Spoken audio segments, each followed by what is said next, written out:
this video tutorial, we are going to talk about the nature of lighting, which is essential for good imaging.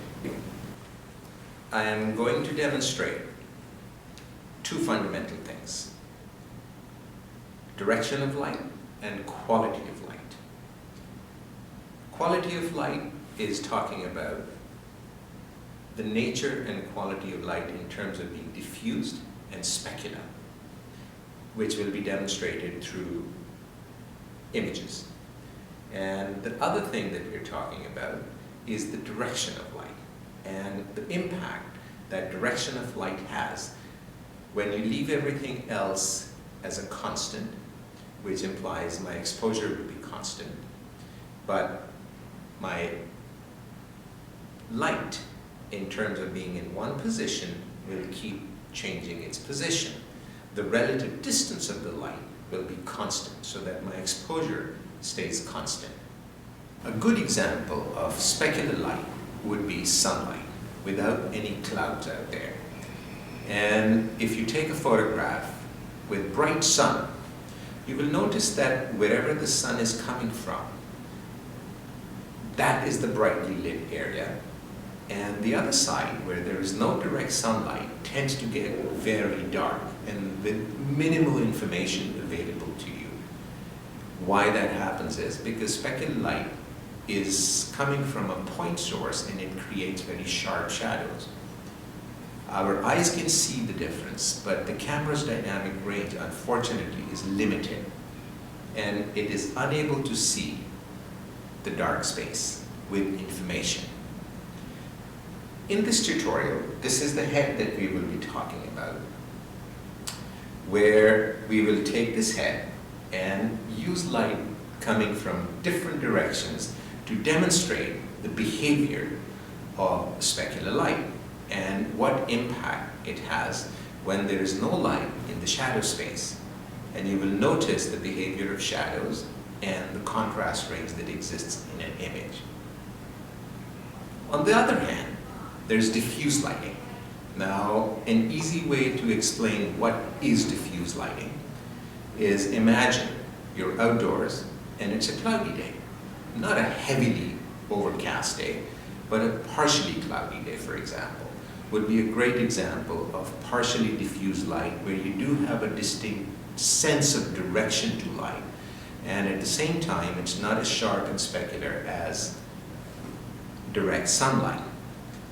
With this type of lighting, you will distinctly notice a big change in the quality of your imaging. What will happen is that you will have less stark shadows, you will have a little more detail in the darker spaces, and at the same time, wherever there was the bright lights, where this direction of light is falling at this point in time, you will have good details over here.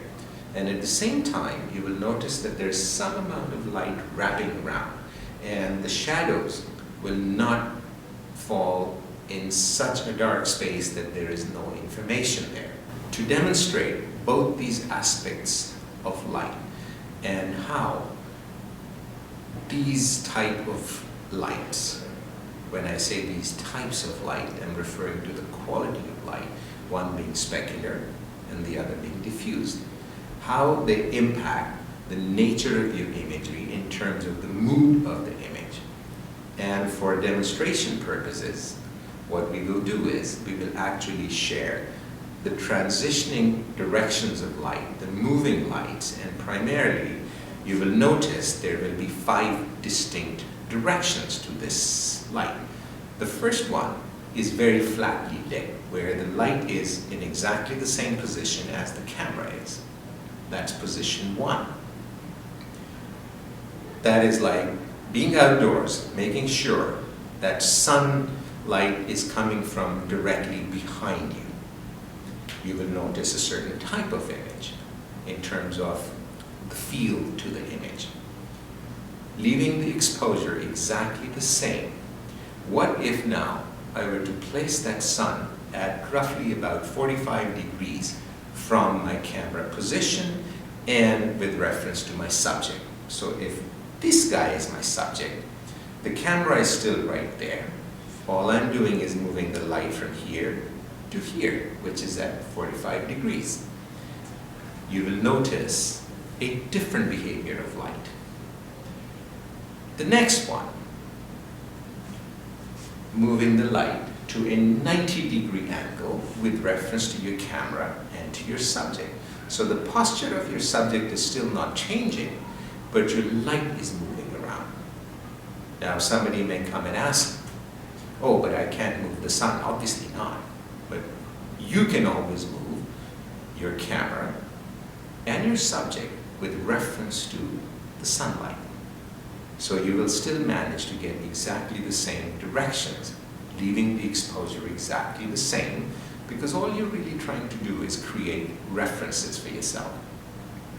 Observe the behavior when the light is coming in at 90 degrees from your subject.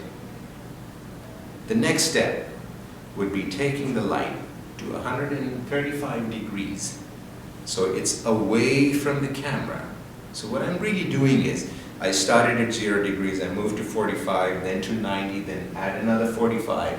So 135 degrees would create what is called a rim light. And you will notice that this area would be very well lit, while all of this should really be dark. Leave the exposure alone, because you really want to see what the behavior is. Because sure, you could get the right exposure here by exposing for this dark space, but then this area would be completely washed out because it would have exceeded the dynamic range of your cameras. Understanding of what contrast is. And then the final step should be that you take the light, place it directly opposite the camera, so you have actually moved from 0 degrees to 180 degrees directly across the camera. Be advised, in situations like this, you will need to be very aware of the flare, which is light falling into your lens. An average lens hood will not cut it. You may actually wish to use a piece of black paper or any type of opaque, non-reflective material that you can place on top of the lens, making sure that the light doesn't directly fall onto the glass in the lens. The same process will then be repeated and demonstrated using diffuse lighting, so that you can understand and observe the behavior of light in comparison to specular light and diffuse light. Hopefully this will make some sense.